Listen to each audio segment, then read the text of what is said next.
Good morning, my dear children. How are you all? I hope you all are fine and staying safe at your homes. So, children, today we are going to start with new chapter, lesson 2, that is microorganisms, friend and foe. Here, the word friend means how microorganisms are useful to us, and the foe means how they are harmful to us. So, let's begin with the chapter. Children, as you know that we see a large number of plants and animals around us. Besides this, there are a large number of small organisms which cannot be seen with the naked eye. The word naked eye means they are not visible to us as such because we cannot see them with our own eyes. However, we can see these organisms through microscope.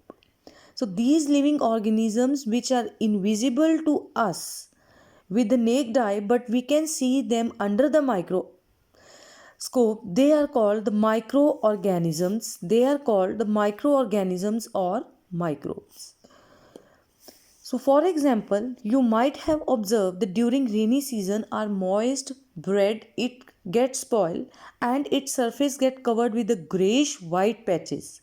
Observe these patches through a magnifying glass. You will see tiny black rounded structures. Do you know what these structures are and where do they come from? Children, these are not the simple dots, these are the microorganisms, because microorganisms, whenever they will get the suitable conditions like humidity, water, air, they will grow itself.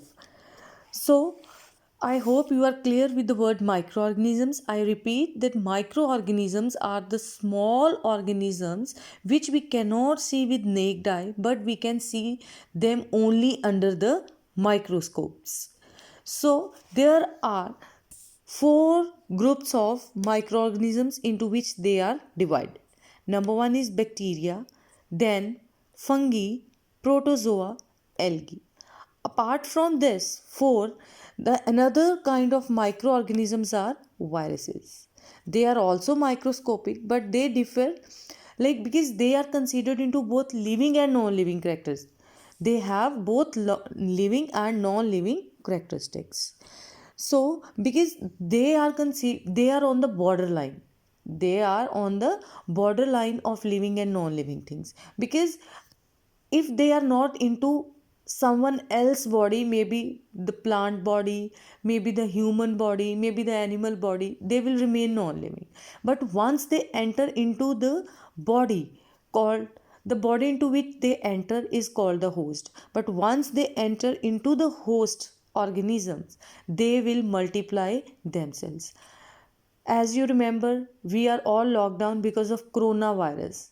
Why we are into our houses? Because it spread by the touch. Means until and unless you touch any organism that has coronavirus, you will not get it. The moment you will touch the thing where the coronavirus is, you will automatically get the coronavirus into your body. So that is why they are very dangerous to us. So where do these microorganisms live? Microorganisms, they live in all types of environment, like from the ice cold climate to the hot spring, deserts, marshland. Means to say they are found everywhere, whether it is desert, whether they are on the ice or on the hot springs. They are also found inside the body of animals, including the humans. So some of the microorganisms, they grow on other organisms while some exist freely. So now let's move on to useful microorganisms. I mean, how they are useful to us. They are used in food industries and beverage industries. In food industries, to make various type of bread, yeast, with the help of yeast, cakes, etc. And in the beverage industries, by the process of fermentation, making alcohol, wines, etc. Next, in making the medicines and vaccines, like antibiotics, they are also prepared from the fungus called penicillin, and there are other so many antibiotics which are prepared from these microorganisms.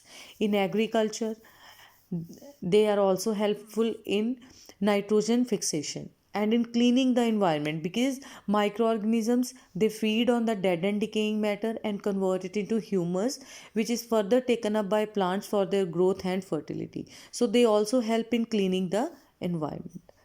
Thank you.